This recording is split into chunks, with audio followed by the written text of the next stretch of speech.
nome é Sabrina, eu sou uma das psicólogas do Pense e hoje na nossa Escola de Paz a gente vai falar um pouquinho sobre autonomia e independência supervisionadas.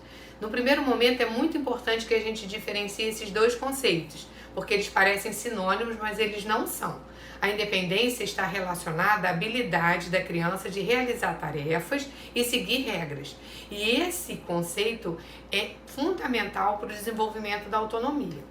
A autonomia, ela está relacionada com o desenvolvimento emocional da criança. Então, é o pensar, o sentir, o agir e tomar as decisões. Para desenvolver a independência, não é só a gente deixar as crianças escolher ou se resolver sozinha, né? É muito mais do que isso.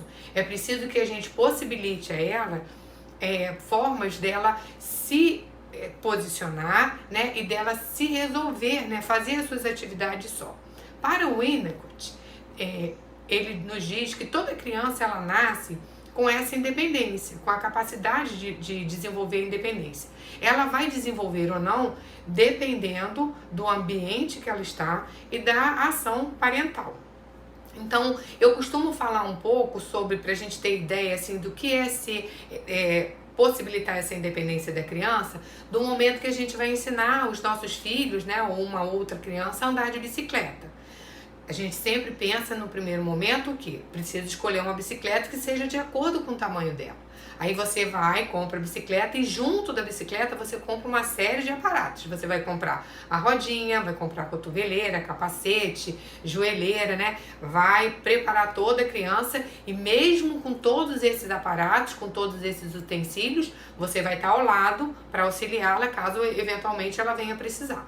No momento que a criança começa a se sentir segura, né, e ela vai ampliando, né, o andar dela, se deslocando um pouco mais, e você também percebe a segurança na criança, você também vai saindo um pouco de cena. E isso vai acontecer até o momento em que essa criança não vai precisar mais do seu auxílio e nem das rodinhas. Então é esse que é a independência, né? A criança vai estar ali experimentando situações novas e vai estar segura disso, porque sabe que vai ter o apoio de vocês. No nosso dia a dia, podemos estimular a independência da criança dando tarefas que sejam de acordo com a faixa etária dela. Então, por exemplo, a gente pode pedir para a criança guardar o brinquedo assim que ela acabar de brincar, ensiná-la a amarrar o cadarço, apontar o lápis, separar o material e guardar na mochila, né? Arrumar a mochila para a aula do dia seguinte. Essas são tarefas que são fáceis dela cumprir e ao mesmo tempo ela vai ficar super feliz de ter conseguido, né, fazer as atividades para ela também. Então, outra coisa que é muito importante também é os pais conversarem com a criança e falarem um pouco de suas experiências. Criança adora ouvir dos pais, né, as suas histórias. Então isso é muito bom também, porque vocês podem falar com eles, né, sobre, eu também tive dificuldade no meu primeiro dia de aula, precisei, né, de o apoio da minha mãe. Então assim, eu também tive dificuldade no meu primeiro torneio, né, de futebol, para mim foi muito difícil. E as crianças com isso vão percebendo que dificuldades elas vão apresentar, né, diante de novos desafios, mas com o apoio dos pais elas vão conseguir. Então isso também dá uma sensação de proteção à criança. Outro ponto também é importante que elas percebam que o trabalho delas, né, que aquilo que ela está fazendo traz um benefício para todos que estão em volta. Então ela pode colocar a mesa, tirar a mesa, lavar a louça, né, dependendo da faixa etária, varrer o quintal, colocar o lixo para fora. Com isso ela vai perceber que ela também auxilia as pessoas, né, que ela também ajuda na dinâmica, tanto familiar como na escola, porque na escola ela também pode auxiliar a professora, mantendo o lugar organizado, né, ajudando às vezes algum amigo. Então isso aí é uma forma de a gente possibilitar a independência da criança.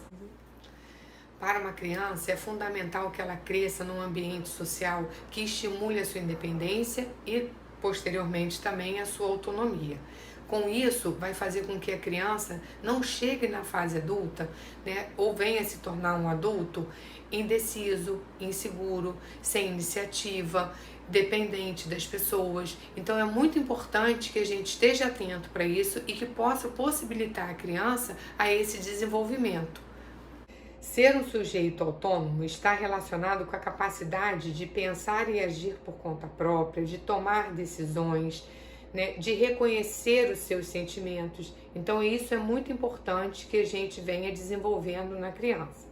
Todo esse processo deve ser orientado pelos pais. Hoje nós temos várias demandas de família, com rotinas diferentes, com especificidades diferentes e também com preocupações de segurança e violência. Mas apesar de tudo isso, a gente tem que abrir um espaço para que os adolescentes e as crianças tenham a sua autonomia desenvolvida. Muitas vezes, com o objetivo de proteger os nossos filhos, a gente acaba impedindo a eles que decidam, né, e que tomem resoluções na vida ou que se frustrem. E isso acaba por não desenvolver a autonomia deles. É preciso que a gente aproveite as situações do dia a dia para dar instrumentos a ele, para dar repertório a ele, para que eles possam se resolver. Então, por exemplo, numa situação em que está tendo um conflito por conta de um brinquedo, é preciso que a gente intervenha e dê ali e converse com a criança, né, para que ela se resolva. A gente pode dar ferramentas e não resolver para elas. Da mesma forma, isso pode acontecer às vezes num trabalho em grupo. Às vezes, num trabalho em grupo, acontece discussões, né, em que o adolescente ou a criança às vezes não sabe se colocar. Então é preciso que a gente também dê essas ferramentas para que eles possam se colocar e possam falar sobre as ideias que estão tendo. Isso às vezes pode acontecer até mesmo como um treinamento, né? Você dá o repertório. Então você pode treinar às vezes com seu filho. Olha, e se você falasse assim, como que você acha que ela ia responder? E se ela respondesse dessa maneira, como que você responderia? Então você dando esses repertórios, eles vão se sentir mais seguros. Mas é muito importante que a gente possibilite todas essas ações, mas não resolva por eles. Manter o diálogo aberto e franco com os filhos, isso é muito importante, para que eles se sintam seguros de recorrer a vocês diante de um desafio. Outro ponto também muito importante é usar o erro como uma forma de aprendizado. Então, diante de um erro, né, de uma criança ou de um adolescente, vamos conversar, vamos perguntar para eles como que você poderia agir de uma maneira diferente, como você poderia responder isso de uma maneira diferente. Então, isso é muito importante para que ele venha a ter, né, esse pensamento crítico e pensar de uma outra maneira de fazer. Isso também traz para eles uma segurança e uma desenvoltura. Às vezes a gente vê muitos jovens recorrer aos pais não para ter uma ideia de como responder, né, ou ter um posicionamento. Às vezes eles querem que os pais resolvam o problema para eles ou enfrente a dificuldade para eles. Isso a gente tem que estar muito atento. A gente precisa dar repertório e dar instrumentos para que eles se resolvam, né? A gente precisa estar ao lado e não resolvendo isso para eles, porque senão eles não vão desenvolver a autonomia que é fundamental no mundo dos adultos. Então isso a gente tem que estar muito atento, tá certo? Espero ter conseguido fazer uma reflexão com vocês sobre o que é autonomia, sobre o que é independência e até a nossa próxima Escola de Paz. Um abraço.